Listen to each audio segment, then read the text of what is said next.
pemanfaatan terus-menerus kepada masyarakat yang di sekitar sini. Tadi saya sudah lihat ada ETV dan beberapa wahana di sini, itu sebenarnya sudah cukup oke gitu. Sudah arahnya sudah betul lah, sudah sangat tepat gitu. Tinggal kita pikirkan apa kearifan lokal yang bisa kita angkat untuk bisa menjadi daya tarik bagi masyarakat untuk datang ke sini. Karena datang ke sini kan butuh perjuangan ya. Kalau dari jalan gede ya sampai sini itu butuh perjuangan. Nah, gimana caranya agar perjuangan itu terbayar lunas ketika mereka datang ke sini, dan getok tularnya itu cepat. Karena yang namanya usaha bisnis apapun itu yang paling penting adalah getok tular. Selain itu juga perlu kita tunjang dengan yang namanya sosial media ya, Instagram, Facebook dan yang lain sebagainya. Bahkan TikTok sekarang sedang lagi naik banget algoritmanya, itu harusnya bisa dikelola. Karena di sini saya lihat banyak anak-anak muda yang pastinya sudah familiar gitu. Kalau Pak Asep suruh TikTokan kayaknya kurang nyaman gitu. Tapi kalau yang masih anak-anak muda ini kan udah biasa dengan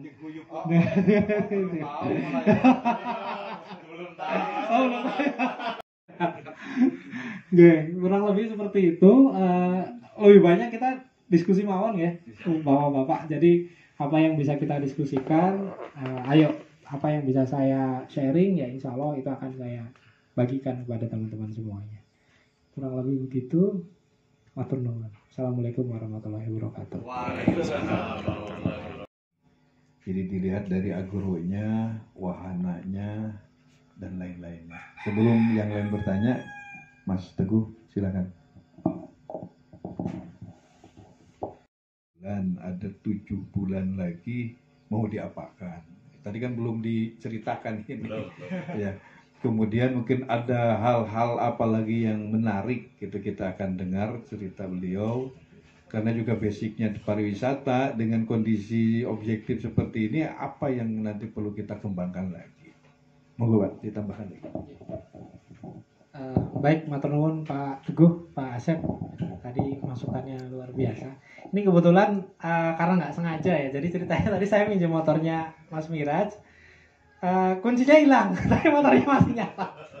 Jadi saya tahu. Jadi lillahi ta'ala lah motivasinya. Nah, apalagi ini hari Jumat. Nah, kalau yang lebih expert ya, lebih ngerti soal teknis digital marketing ini Mas Miraj dan tim. Nanti bisa kapan-kapan, mungkin nggak harus hari ini, bisa diundang ke sini untuk yang megang sosial media siapa nih? Yuk kita dampingi, kita bantu gimana caranya naikin biar itu viral dan yang lain sebagainya. Ini agrowisata. Jadi saya nggak tahu kalau di sini sudah ada P4S atau belum, Pak? Yang pusat pendidikan pertanian pedesaan swadaya. Makanya baru dengar loh. Nah, kalau mau dibentuk saya siap ikut jadi anggotanya. Jadi P4S itu berbasis pedesaan. Itu sebagai tempat untuk pendidikan pertanian. Jadi orang atau dari lembaga atau dari sekolah, dari apa manapun, kelompok tani atau manapun bisa datang ke situ dan untuk belajar apa yang disediakan di P4S tersebut. Nah, P4S ini ketika nanti sudah mendapatkan SK dari Pak Kepala Desa dan nanti juga dimasukkan ke sistem Simluhtan di Kementerian Pertanian, itu boleh mengeluarkan sertifikat, Pak. Sertifikat pelatihan gitu. Di apa ya namanya, di kita kutip biaya lah istilahnya itu untuk pelatihannya. Ini sudah ada tempat untuk sharingnya, nanti kita siapkan misalnya kalau jauh ada penginapan di sekitar sini, homestay atau apa, mereka belajar. Bisa kolaborasi sama SMK juga sangat bisa. Nah, itu bisa menjadi salah satu sumber daya tarik sekaligus revenue atau pemasukan lain. Nanti ini aja Pak, kapan waktu kayak SK-nya itu dari kepala desa. Oh, kepala desa. Berarti itu nanti tingkat desa. Tingkat desa. Nanti disahkan dulu nanti. di desa, baru nanti ke dinas. Nanti dari dinas nanti mereka atau penyuluh pertanian yang akan mendaftarkan ke Kementerian Pertanian. Itu berarti nyambung di agrowisata ya. Agrowisata. Oke, mau Oke. Nah, P4S itu tematik teman-teman. Jadi ada yang P4S untuk pendidikan pertanian tanaman, misalnya mangga gitu. Kalau saya lagi merintis P4S yang di Dukuh Waluh itu smart farming. Jadi nanti di situ kita nyiram gitu ya, tinggal ngomong aja siram sekarang, langsung otomatis nyiram gitu. Jadi kita pakai smart farming di sana, dan P4S belum ada yang ke sana. Dan setahu saya kalau di Banyumas P4S yang main di kelengkeng kayak belum ada.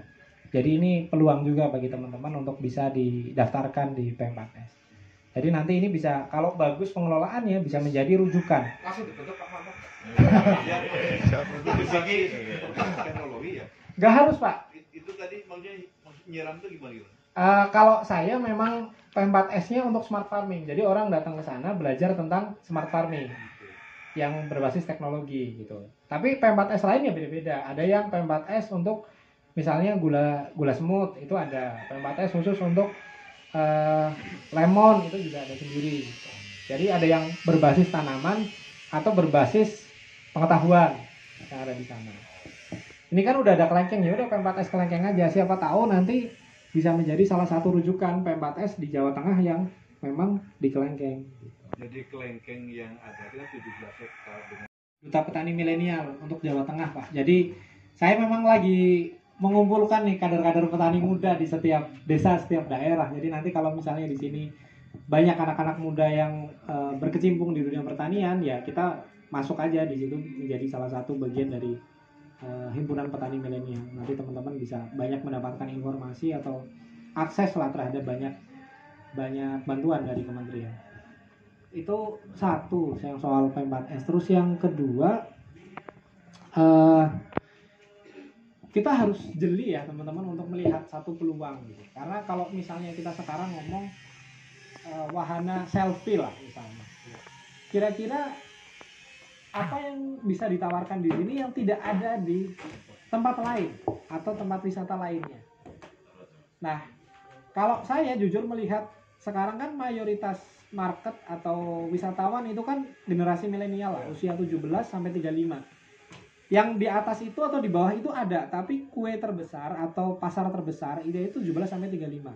Apa sih yang menjadi keinginan mereka gitu.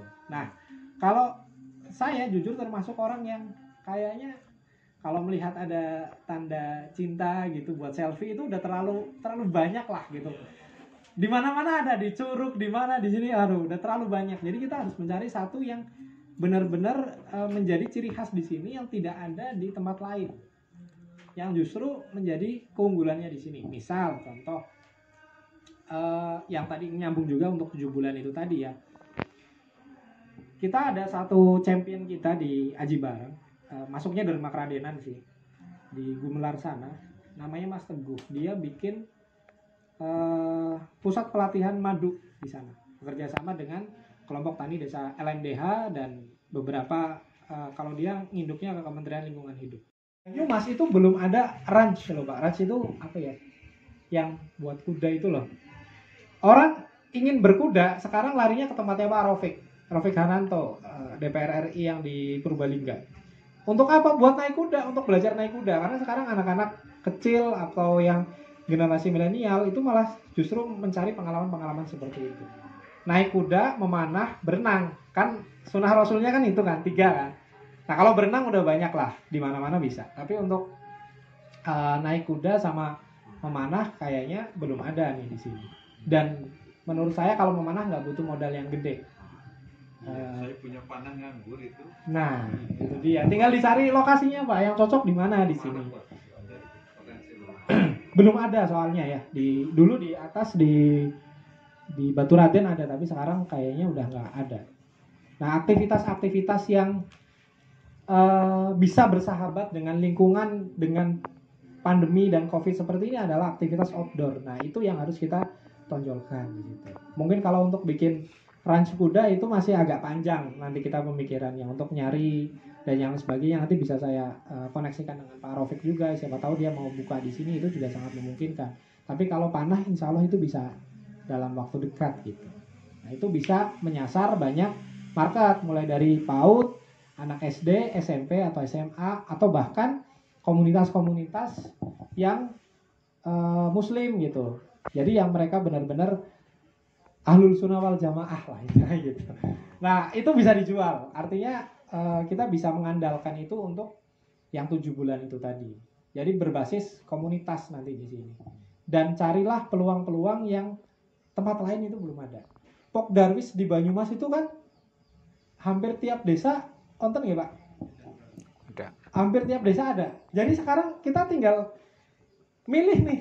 Di sana udah ada ini, di sana udah ada ini, di sana udah ada ini. Yang belum ada itu apa kita tonjolkan. Kita menjadi trendsetter. Jangan sampai kita cuma menjadi followers, ngikut-ngikut aja. Karena ketika kita ngikut, otomatis akan sulit. Pasti yang akan dicari ini mereka gitu. Yang pertama gitu. Jadi kita harus mencari ide wahana apa yang tidak pasaran. Kurang lebih seperti itu. Monggo kalau ada pertanyaan kita diskusi aja di sini. Oh, kasih kesempatan. Silakan Mas. Kita di sini adanya wahana embung mini itu satu kita lingkungan. Kebetulan saya ya orang-orang sini juga, teman-teman juga orang-orang sini juga yang mungkin minim ilmu lah dalam arti apalagi tentang pariwisata. Kami akui kami minim ilmu untuk bagaimana pengembangannya, bagaimana cari konsumennya di situ kan. Jadi kita butuh banyak masukan dari jenengan yang sudah pengalaman. Jadi paling tidak ya apalagi di sini berbasis pertanian gitu. Dalam arti saya rasa kebetulan di SMK ini juga SMK pertanian. Jadi mungkin sedikit banyak paling enggak ada peluang-peluang apa yang perlu dikembangkan di sini kami ketat sekali gitu. Yang jelas jadi yang saat ini jadi kendala ya karena kami di sini baru Mas. Mungkin selama ini kita jadi pengunjung wisata, nah sekarang jadi pelaku wisata. Nah itu yang jadi ilmu kami masih perlu dari jenengan-jenengan yang sekiranya lebih pengalaman. Jadi ya paling sementara itu dulu lah. Jadi pengalaman apa sekiranya untuk bisa pengembangan itu lebih baik. Kami sangat setuju sekali apapun itu di sini. Ya yang jelas kami butuh masukan banyak Mas. Butuh sekali masukan banyak, tata caranya seperti apa, terus pengelolaan pertanian sendiri seperti apa. Bahkan untuk ya karena lingkup kita bergabung dengan Bumdes juga, dengan desa, jadi banyak hal yang harus perlu kita, apalagi kan jenengan di pariwisata, apalagi di hotel juga, ya gitu kan. Jadi ilmu-ilmu yang paling enggak untuk kedepannya, untuk menjadi lebih baik di tempat kami. Terus yang saat sekarang mungkin nantinya kalau tamu dari jauh kan juga belum ada fasilitas. Kemarin sih sempat ditawarkan ke lingkungan, ada beberapa yang intinya menyediakan kamar lah untuk homestay, tapi itu belum berjalan gitu loh. Mungkin pengembangannya seperti apa, jadi kami mohon masukan aja dulu. Sementara itu untuk pertanyaannya nanti menyusul lagi. Mungkin ada teman-teman lagi yang perlu ditambahkan. Oke Pak, matur nuwun. Pak Rosidin, kalau ngomongin soal akomodasi ya atau penginapan gitu kan, kalau saya melihat ini arahnya sekarang lebih banyak ke outdoor. Jadi yang mau saya kembangkan juga adalah model glamour camping Pak, kayak kemah tapi dalamnya kayak hotel gitu, cuma tetap pakai tenda. Nah itu sudah banyak di Bandung, di Malang, di Bali, Jogja itu sudah mulai banyak. Tapi di Banyumas sendiri kayaknya belum ada. Yang di atas Limpak Kuus itu masih camping-camping biasa. Nah yang glamour camping ini belum ada. Tapi itu bisa menjadi pengembangan selanjutnya lah untuk ketika wisatawan-wisatawan luar sudah banyak di sini. Ini kan lokasi ini sebenarnya menjadi strategis karena kalau saya melihat potensi pengembangan atau arah pembangunan dari Kementerian PU, kan ini jalan baru nih sampai ke Linggamas kan Pak, tembusnya nanti ke bandara kan, Bandara Purbalingga. Kalau dari arah pengembangan Banyumas sendiri, Kecamatan Banyumas ya, itu kan nanti menjadi kota tua dan kota wisata. Jadi pembangun atau RDTR-nya itu sudah keluar, kemarin sudah diketok. Sepanjang Serayu itu akan dijadikan sentra wisata untuk wisata air, dan komplek pasar, alun-alun, masjid dan yang lainnya itu menjadi komplek kota lama atau kota tua. Itu nanti arahnya ke sana dan lokasinya nggak jauh sampai sini. Lalu ada jalan lingkar Pak, yang sekarang jembatan yang dari Gunung Tugel itu lurus itu kan ada jalan lingkar kan, ada jembatan baru. Nah di situ Pirsa loh. Nah nanti jalan yang kalau kita ke sini sebelum jembatan Serayu ke kanan ke Kaliori itu nggak dipakai jalan itu, lebih banyak dipakai yang jalan lingkar yang dari pasar belok kanan lurus terus ke sana. Nah pengembangannya ke sana karena apa? Karena nyambung ke exit tol. Exit tolnya nanti akan ada di daerah Wangon sana karena sedang dibangun komplek industri Blok Seti yang ada di sana. Nah, sedangkan Kaliori pengembangannya, ini kemarin saya juga ikut rapat online ya dengan Jababeka Group. Bumper ini nanti sudah konsesi sekitar 20-an hektar itu akan dikelola sama Jababeka. Untuk apa? Untuk resort lah. Untuk resort bintang 5 nanti ada di situ. Nah, ini sudah mulai. Jababeka itu korporasi yang di Cikarang itu loh Pak, yang mengelola area komplek industri itu, Bekasi, Cikarang dan yang lainnya. Itu kan yang punya Jababeka Group. Iya, selain mereka ngambil di Blok City untuk kawasan industri, mereka juga sedang nembung lah istilahnya untuk resort, kawasan resort di daerah tanah pemerintah yang ada di Bumper. Dan otomatis kalau situ jadi, Banyumas jadi, sini pasti akan menjadi lebih strategis lagi secara akses dan yang lain sebagainya gitu kan. Karena pintu tol nanti juga saya belum tahu akan diketok palu atau enggak. Patik Raja Notok itu akan dapat, tapi nggak tahu akan jadi prioritas dalam jangka waktu dekat atau enggak. Kalau itu exitnya ada di Notok, wah ini udah pasti orang jauh ke sini nggak pakai mikir. Nah, maka dari itu sebelum itu terjadi, kita udah harus persiapkan dulu dari sekarang. Ini potensinya sudah mulai kebaca nih, jadi luar biasa juga. Dari sisi lokasi itu seperti itu. Jadi ini merupakan satu sentra nanti atau hub yang bisa dimaksimalkan. Sebelum ke sana kita harus mematangkan dulu sambil jalan, sambil menyempurnakan apa yang sudah kita mulai nanti di sini. Termasuk nanti aspek sosial media dan yang lainnya itu juga harus mulai dipikirkan konsepnya seperti itu. Ya insya Allah saya siap full support lah. Kita kasih ya teman-teman semua. Gitu. Monggo kalau ada lagi. Nah itu udah menjadi satu kredo ya atau konsep yang sudah dicanangkan dari dulu pada saat Menteri Pariwisata masih Pak Job Ave, itu udah lama banget zamannya Pak Soeharto ke sana. Nah, itu aja yang kita akan fokuskan. Jadi tentang keamanan, ketertiban, kebersihan, kesejukan, keindahan, ramah dan kenangan. Ya, itu sudah menjadi satu rumusan yang paling sempurna lah kalau menurut saya kalau kita ngomongin soal pariwisata. Jadi teman-teman di sini orientasinya perlu ke situ. Tadi Pak Teguh nyinggung soal keamanan, safety. Nah, itu juga masuk di Sapa Pesona. Tentang ketertiban itu juga sama. Kebersihan ya tentang gimana caranya jangan ada sampah sedikit pun, tapi kita menyediakan juga tempat-tempat sampah yang mudah dijangkau sama orang. Kesejukan, nah ini udah banyak pohon ya sudah pasti sejuk. Keindahan tinggal kita pikirkan, ada payung-payung seperti ini juga ini keindahan. Keramahan kaitannya dengan pelayanan. Ya, itu juga sangat ini. Dan terakhir kenangan itu yang membuat orang akan kembali lagi ke sini, dan getok tularnya itu ada di experience atau kenangan itu tadi, pengalaman dan kenangan itu tadi. Jadi sambil jalan nanti insya Allah teman-teman akan merasakan itu. Tapi kalau kita ngomongin soal pariwisata itu kan intinya ada di manusianya. Bagaimana cara kita memanusiakan manusia itu akan menjadi satu nilai plus yang tidak ada duanya. Jadi orang bisa jadi datang atau balik ke sini lagi bukan karena ada bebek airnya, ada ATR-nya, tapi karena ada Pak Rasidinnya, ada Pak Teguhnya, dan ada teman-teman yang lainnya. Karena apa? Karena keramahan itu. Jadi contoh dari sekarang misalnya ada pengunjung atau apa teman-teman, jangan ragu untuk ajakin ngobrol gitu. Jangan ragu untuk menjelaskan, sekedar bertanya. Tapi lihat-lihat orangnya, kalau orangnya. Biasanya orang kalau mau ke wisata itu setelannya happy gitu. Bukan setelan orang kerja yang suntuk gitu, kayaknya enggak lah. Jadi kita ajakin ngobrol aja. Ngalor ngidul nggak apa-apa, SKSD nggak apa-apa. Yang penting mereka ngerasa datang ke sini disambut oleh keluarganya sendiri. Ajakin ngobrol, anaknya di mana, sekolah di mana, rumahnya di mana, dan nanti kepenginnya apa. Kita bisa jelaskan, bahkan dari situ kita bisa menemukan kebutuhan yang tidak mereka ucapkan gitu.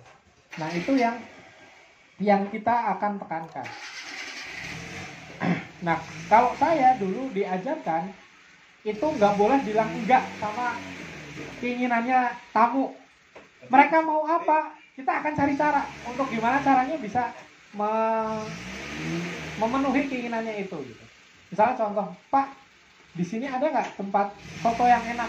Oh ada Bu, saya kasih tahu ya jalannya ke sini gitu. Jangan bilang wah sini nggak ada, Kalau kita terlalu banyak bilang nggak ada, tidak, nggak ngerti dan yang lain sebagainya, mereka akan kapok untuk nanya ke kita. Itu paling tips paling gampang lah. Jangan pernah bilang nggak tahu, jangan pernah bilang nggak ada. Selalu jawab. Kalau kita nggak tahu, jawab, Pak, saya cari tahu dulu ya. Teman saya lebih ngerti soal itu. Sebentar. Jangan bilang, wah nggak ngerti Pak. Nah itu udah langsung minus gitu di mata mereka. Jadi segala macam apa yang mereka tanyakan, kita harus selalu mencari tahu jawabannya walaupun kita sendiri nggak tahu. Paling tidak kita akan dinilai kita ada usaha untuk mencari jawaban itu. Nah itu yang tips yang paling kena di saya sampai sekarang seperti itu.